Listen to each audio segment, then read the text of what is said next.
Nah, ini tadi ada request dari Bapak Susilo. Ya. Mas mantennya mau kirim-kirim salam untuk Mas Rafli Satrio. Raflika ini Mas Amu. Ya, Mas Rafli Saputra.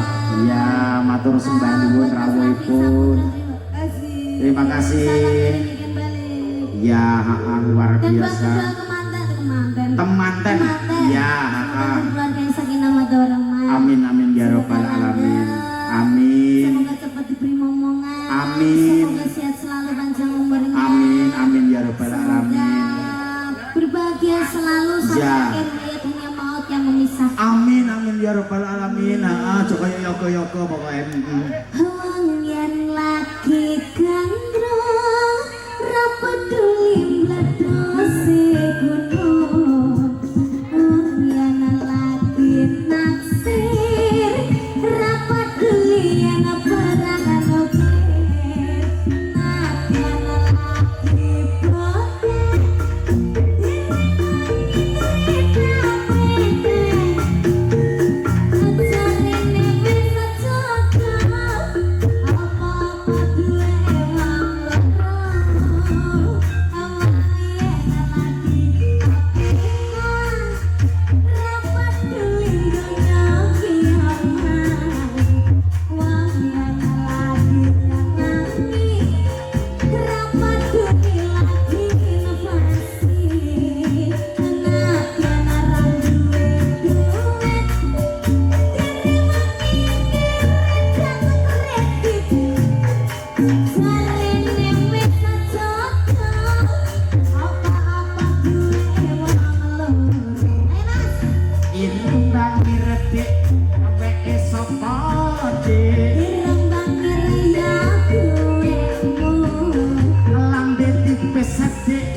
sing dilepas sing di mau kleru gelandang.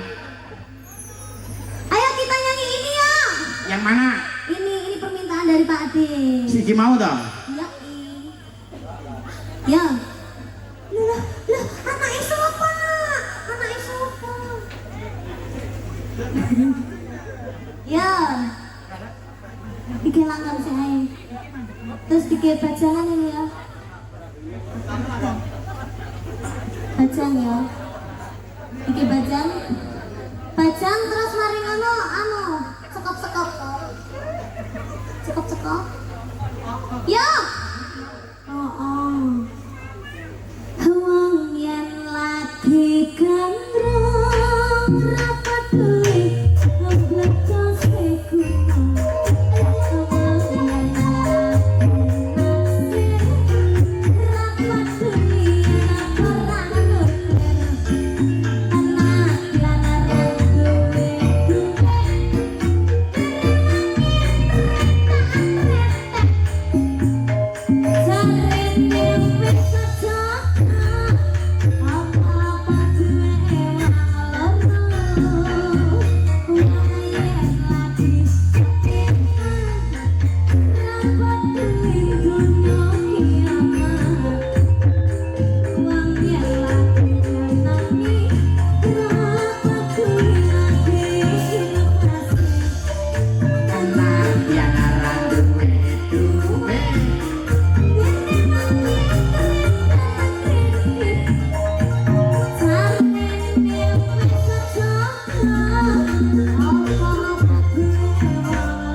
Pakde tadi ada Nah, apa?